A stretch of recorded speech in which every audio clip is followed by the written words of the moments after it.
Florent Pagny, né le 6 novembre 1961 à Chalon-sur-Saône, est l'un des artistes les plus marquants de la musique française, doté d'une voix baryton martin caractéristique et d'une carrière de plus de 4 décennies.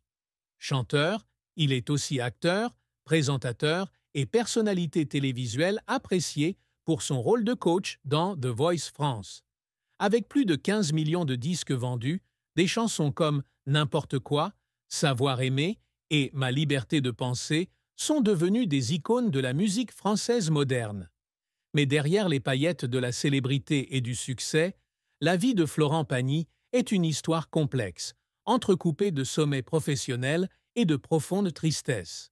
De sa jeunesse ambitieuse à ses années de maladie et de défis personnels, il a vécu une vie de passion, où l'amour, la famille et le dévouement artistique étaient des lueurs d'espoir au milieu de la douleur. La plus grande tristesse de Florent Pagny a été son combat contre un cancer du poumon, diagnostiqué en 2022, une épreuve qui a radicalement changé sa vision de la vie et de sa carrière.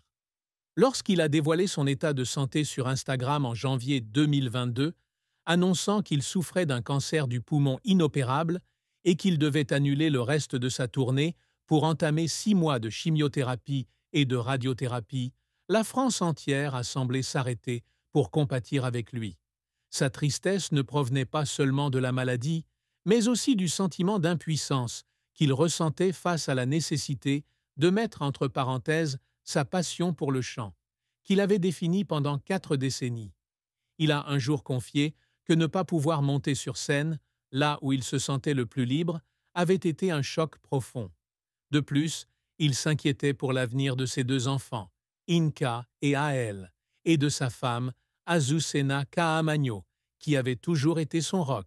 Cette douleur était encore plus profonde, à l'idée de ne plus pouvoir voir ses enfants grandir, ni continuer à partager sa vie avec la femme qu'il aimait.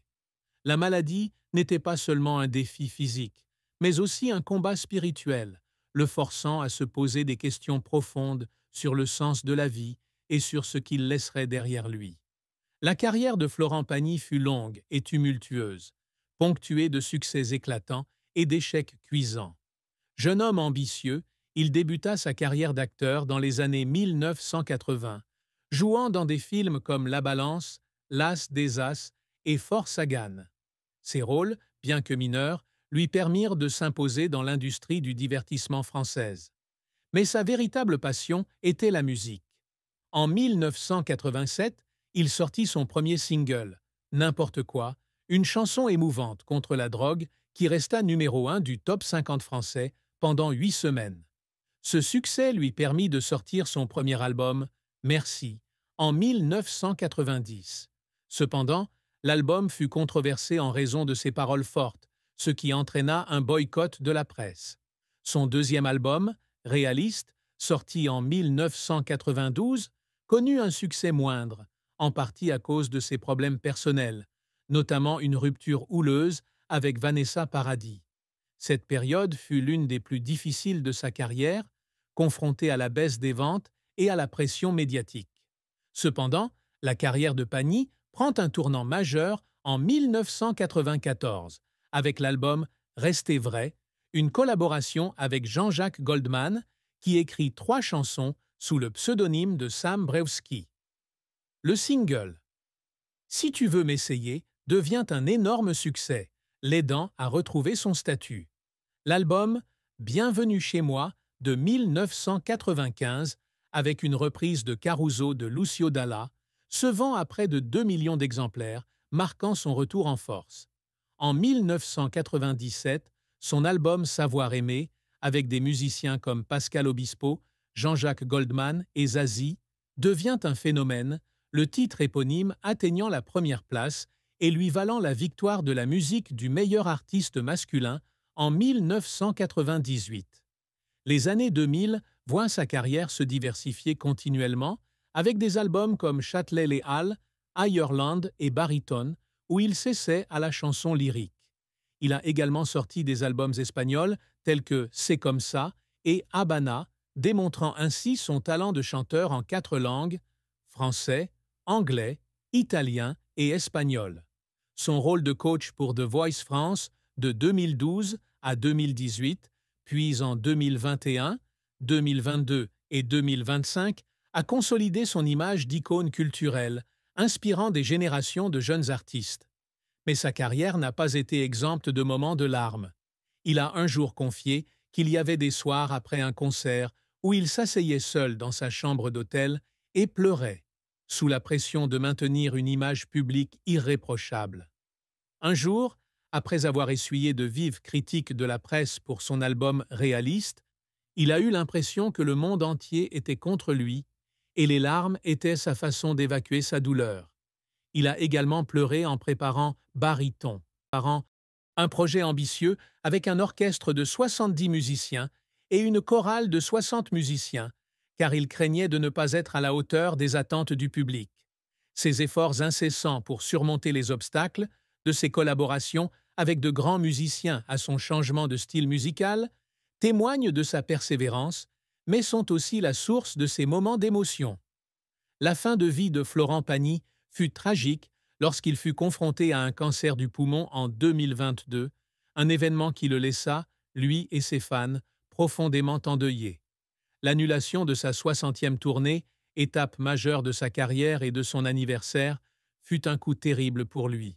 Il confia un jour que la scène était l'endroit où il se sentait le plus vivant, et que l'absence de scène lui donnait l'impression d'avoir perdu une partie de lui-même.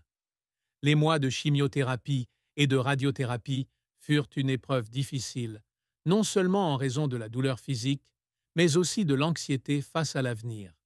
Il se demandait souvent s'il pourrait remonter sur scène, continuer à chanter et voir ses enfants grandir. Cette fin tragique ne fut pas la mort, mais une période de souffrance où il dut affronter la fragilité de la vie et des rêves inassouvis. L'amour et le mariage de Florent Pagny ont marqué sa vie, lui apportant joies et défis. Il a épousé Azucena Caamaño, une peintre argentine, en 2006, après s'être rencontrés en 1992. Ils ont eu 2 enfants, Inca, né en 1996, et Ael, né en 1999.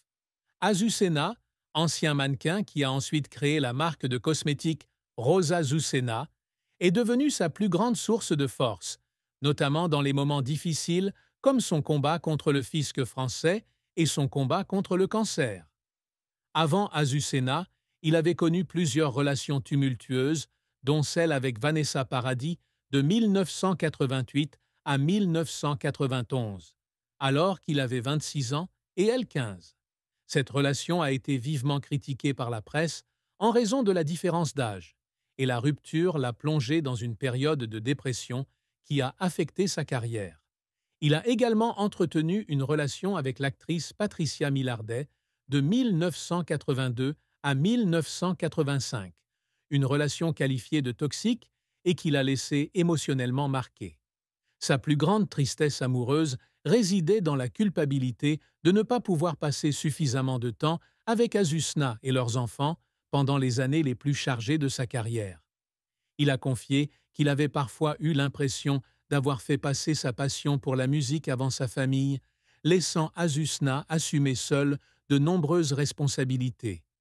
Bien que leur mariage soit resté solide, il ressentait encore une profonde tristesse en repensant aux moments manqués avec ses enfants. Azucena, par sa compréhension et son amour profond, l'a aidé à surmonter ses difficultés, mais il se reprochait souvent d'avoir été absent lors des moments importants de sa vie familiale. Le secret que Florent Pagny a gardé si longtemps caché n'est pas un scandale majeur, mais l'ampleur de la douleur intérieure qu'il a endurée durant les périodes les plus difficiles de sa vie. Il s'est toujours présenté comme un homme fort et sûr de lui, mais peu de gens savent qu'il a dû lutter contre le doute et la pression de vivre sous les projecteurs. Au début de sa carrière, il a connu une dépression après sa séparation avec Vanessa Paradis, période pendant laquelle il a failli abandonner la musique. Il a également caché de profonds soucis financiers, notamment lorsqu'il a été condamné pour fraude fiscale en 2005 et condamné à une amende de 15 000 €. Il a admis avoir eu honte de laisser ses problèmes financiers affecter sa famille et avoir tenté de taire cette douleur pour protéger son image. Son plus grand secret, peut-être, est sa lutte pour trouver un équilibre entre sa véritable personnalité et son image publique, une bataille qu'il mène souvent seul dans ses moments de calme. L'œuvre de Florent Pagny réside non seulement dans la vente de plus de 15 millions de disques, mais aussi dans sa capacité à devenir un artiste intemporel. Il a toujours aspiré à créer des albums personnels, de Savoir-aimer à Baryton, où il s'est essayé à l'opéra classique. Sa victoire de la musique en 1998 a été une étape importante, mais il souhaite que l'on se souvienne de lui comme d'un artiste qui a inspiré le public par sa sincérité et sa passion. Il s'efforce également d'être un père et un mari dévoués, même si les pressions de sa carrière rendent souvent cela difficile. Il s'implique dans des actions caritatives, soutenant l'Association européenne des leucodystrophies, ELA, depuis 1999, reversant une partie des recettes de son album Récréation, et vendant aux enchères sa place de coach pour The Voice afin de collecter des fonds. Ses études de chant au Conservatoire de Levallois-Perret et ses collaborations avec des artistes tels que Luciano Pavarotti et Johnny Hallyday témoignent de son désir constant de se perfectionner. Il rêve également de laisser d'air,